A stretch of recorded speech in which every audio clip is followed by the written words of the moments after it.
Good morning সবাইকে। তো চলে এলাম আর একটা নতুন ব্লগ নিয়ে তোমাদের সামনে। সকালবেলা রান্নাবান্না হয়ে গেছে, হাজব্যান্ড বেরিয়ে যাওয়ার পর আমি আর ছেলে দুজনে মিলে ব্রেকফাস্ট করতে বসে গেলাম। আজকে সেরকম কিছু বানাইনি, সকালবেলা দুধ কর্নফ্লেক্স খেয়ে নিচ্ছি দুজনে। তো দেখা যাক এবার দিনটা কেমন যায়। একটু বেরোতে হবে বাজারে, যা ঠান্ডা পড়েছে বাপরে বাপ, আজকে তো হাড় কাঁপানো ঠান্ডা। তো যাই হোক, তাড়াতাড়ি লাঞ্চ করে শুয়ে পড়লাম ঠান্ডায় কাঁপতে কাঁপতে। বিকেলে উঠে একটু পাস্তা বানিয়েছিলাম, পাস্তা আর সাথে চা। ছেলেকে পাস্তায় দিয়েছি শুধু, আমি পাস্তা আর চা খেয়ে নিলাম। আজকে আবার অনেক কিছু রান্না করতে হবে, হাজব্যান্ড ফোন করে বললো তাড়াতাড়ি চলে আসবে, তো তাই জন্য বাড়িতে চিকেন আছে, তো একটু চিকেন কবিরাজি খাবে। বলো রোজ রোজ কার ভালো লাগে? একটা ছেলের ফরমাইশে, একটা আমার হাজব্যান্ডের ফরমাইশে। মানে ও তাড়াতাড়ি বাড়িতে চলে এলে মানে কিছু না কিছু আমাকে বানাতেই হয়। আর রাতের তো লিট্টি বানাতে হবে, আজকে ঠান্ডা ঠান্ডা ওয়েদার আছে, তাই বললো লিট্টি খাবে। তো এই দেখো, আমি প্রথমে চিকেনের কাটলেটগুলো বানিয়ে নিয়েছি।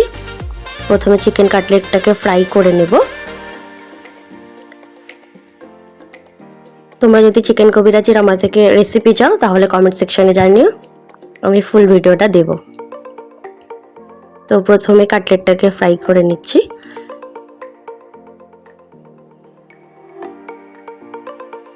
এবার হচ্ছে ডিম দিয়ে যেটা করে না কবিরাজির ওপরে, সেটা চেষ্টা করছি। আমি জানি না পারবো কি না, প্রথমবার আমি করছি, তো দেখা যাক ফাইনালি আমার থেকে হয় কি না। আমি একটু কাটলেটের সাইজগুলো ছোট ছোট করেছি নিজের সুবিধার জন্য। আমার তো একদম ভয় ভয় করছি যাতে মানে ঠিকঠাক হয়ে যায়। এইসব বানিয়ে বানিয়ে খাওয়াই বলেই তো আমার হাজব্যান্ড এখন আমাকে রেস্টুরেন্টে নিয়ে যাওয়াই বন্ধ করে দিয়েছে। সব যখন বাড়িতেই হয়ে যাচ্ছে তাহলে বেকার বেশি পয়সা খরচা করে কেন রেস্টুরেন্টে নিয়ে যাবে? সব হাজব্যান্ডরাই চায় নিজের পয়সা বাঁচানো।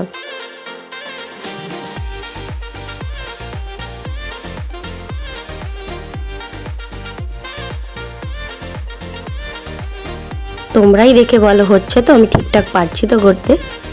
আমি কিন্তু আগে কোনোদিনও চিকেন কবিরাজি ট্রাই করিনি, আমি জাস্ট প্রথমবারই করছি।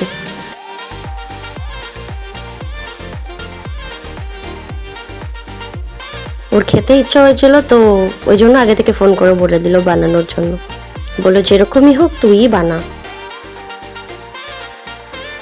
তো ফাইনালি লুকটা দেখো এরকম হয়েছে। তো চলো এবার হাজব্যান্ডকে দেওয়ার পালা।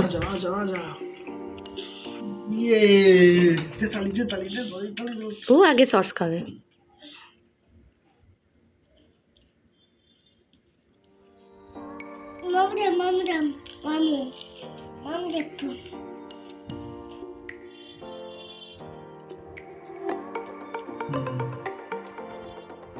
কেমন লাগলো চিকেন কবিরাজি? ভালো লেগেছে?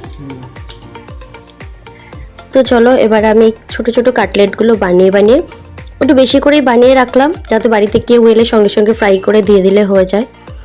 তো ওগুলো বানিয়ে এয়ারটাইট কন্টেনারে করে ফ্রিজে রেখে দিলাম। এবার পালা হচ্ছে রাতের ডিনার বানানোর। তো এই দেখো আমি লিট্টিগুলোও বানিয়ে নিচ্ছি, বিহারের মানে ফেভারিট খাবার। তো আমার হাজব্যান্ড যেহেতু নন বেঙ্গলি, তাই এই শীতকাল এলেই আমাদের বাড়িতে লিট্টিটা কখনো না কখনো বানানো হয়। তো এই বছরে ঠান্ডা এখনো বানানো হয়নি, প্রথমবারই মানে কি বানাচ্ছি। তো যাই হোক, ভিডিওটা ভালো লাগলে লাইক শেয়ার কমেন্ট করো, আর দেখা হচ্ছে নতুন একটা ব্লগে। সবাইকে টাটা।